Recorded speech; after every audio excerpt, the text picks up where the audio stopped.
कैलाश का परिवार बहुत खुशहाल था। उनके परिवार में 2 बच्चे और पत्नी थी। लड़के का नाम साहिल और लड़की का नाम काव्या था। साहिल बहुत सीधा साधा था। वह अपने परिवार की बहुत देखभाल करता था और अपनी बहन से बहुत प्यार करता था। काव्या बहुत ही चंचल थी। छोटे होने की वजह से उसका दुलार भी घर में ज्यादा था। दोनों भाई बहन एक ही स्कूल में पढ़ते थे। काव्या पढ़ने में भी बहुत तेज थी, जिसकी वजह से स्कूल में हर अध्यापक उससे बहुत प्रसन्न रहते थे। धीरे धीरे समय गुजरता गया और दोनों बच्चे बड़े हो गए। वक्त के साथ साथ काव्या को वरुण नाम के एक लड़के से प्यार हो गया। काव्या उससे अपनी हर छोटी बड़ी बात शेयर किया करती थी। जब पिता को ये बात पता चली तो पिता ने उस लड़के की छानबीन की तो पता चला लड़का ठीक नहीं है। वह लड़कियों को ऐसे ही फंसाकर या तो बेच देता है या तो छोड़ देता है। दोनों ही मायने में लड़की की जिंदगी बर्बाद हो जाती है। तब पिता ने काव्या को बहुत समझाने की कोशिश की कि अरुण ठीक नहीं है, तुम्हें इससे बेहतर लड़के मिल जाएंगे। लेकिन काव्या को ये बात समझ नहीं आई। वो कहती है अरुण से अच्छा लड़का उसे नहीं मिल सकता और वो अरुण के बिना जीना भी नहीं चाहती। कैलाश हार मानकर अपने कमरे में आ गए। तब कैलाश की पत्नी ने काव्या का कॉलेज जाना बंद कराने का सुझाव दिया, लेकिन कैलाश ने ये कहकर मना कर दिया कि उसका कॉलेज बंद कराने से कुछ नहीं हो सकता, बेहतर होगा कि उसे समझाया जा सके। साहिल ने भी काव्या को बहुत समझाया पर काव्या किसी की बात समझना ही नहीं चाहती थी। तब कैलाश ने कहा अब बच्चे बड़े हो गए हैं, अब उन्हें हमारी कोई जरूरत नहीं है। एक दिन काव्या कॉलेज से घर नहीं लौटी। तब घर वालों को चिंता हुई। तब कैलाश और साहिल काव्या को ढूंढने लगे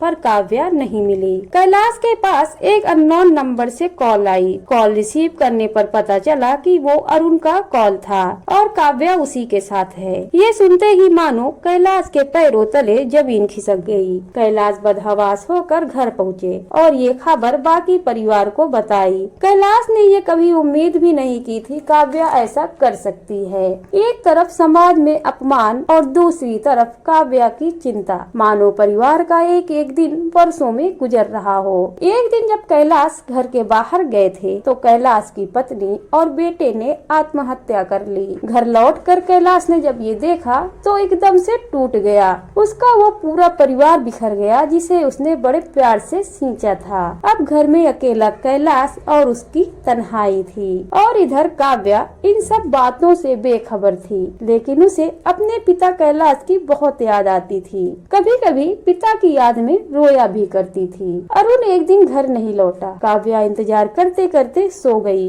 दूसरे दिन भी अरुण नहीं आया। वक्त गुजरता जा रहा था।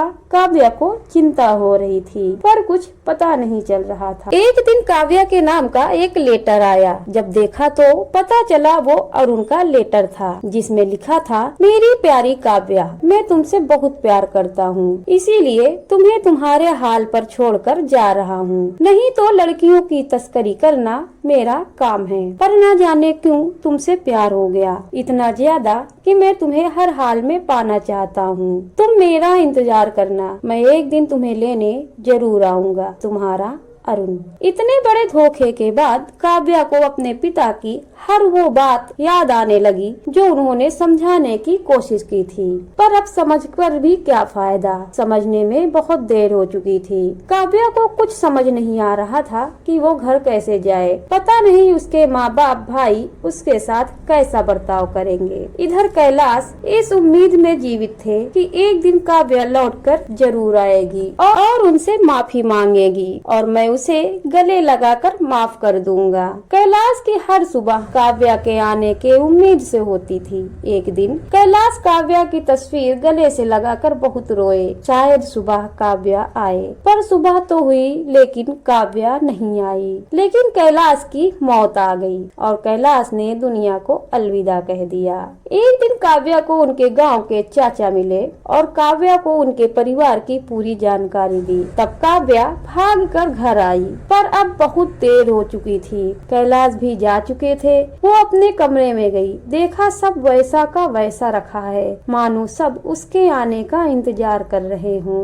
आज काव्या को आता देख खुश होने वाला कोई नहीं था। कोई उसे खुशी से गले लगाने वाला नहीं था। काव्या अपने पिता के कमरे में गई और पिता की तस्वीर को सीने से लगाकर रोने लगी। उसने पिता की अलमारी खोली तो उसमें एक लिफाफा मिला। लिफाफे में एक खत और एक वसीयत थी। पहले काव्या ने खत खोला जिसमें लिखा था, सींचा था अपने खून से एक बगीचे को जिसमें 2 रंग बिरंगे फूल खिले। नजर सी लग गई मेरे उन फूलों को, मुरझा कर न जाने कहाँ गिरे। नजरें अब भी उन्हें ढूंढती हैं, होंठ तरस गए मुस्कुराने को, काश कहीं वो मिल जाते फिर से गले लगाने को। खत पढ़कर मानो काव्या की आंखों से आंसुओं की बरसात हो गई। वो तारों कतार रोने लगी। फिर जब उसने वसीयत खोली तो उस वसीयत में पूरी जायदाद काव्या के नाम लिखी थी। अब काव्या अपने पिता की तन्हाई और उनके प्यार का एहसास कर पा रही थी,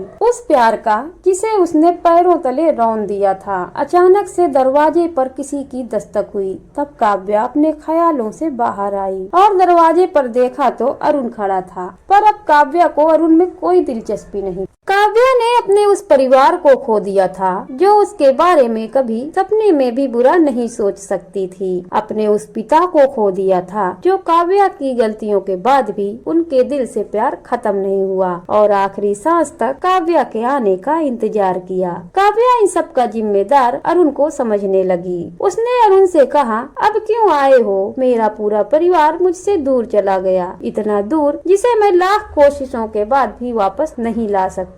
मैंने अपने परिवार को धोखा दिया और तुमने मुझे, तो इसमें बुरा क्या है? तुम दूर चले जाओ मेरी जिंदगी से और कभी लौट कर मत आना। ये कहकर काव्या फूट फूट कर रोने लगी और दरवाजा बंद करके अंदर चली गई। अरुण खाली हाथ लौट गया। उसे भी अपनी गलती का एहसास हो गया था, पर वो काव्या को नहीं समझा सकता था क्योंकि उसकी वजह से काव्या ने जो खोया वो कभी वापस नहीं आ सकता था। फ्रेंड्स, आपको ये कहानी कैसी लगी कमेंट बॉक्स में जरूर बताएं और मेरे चैनल को सब्सक्राइब करें। Thank you.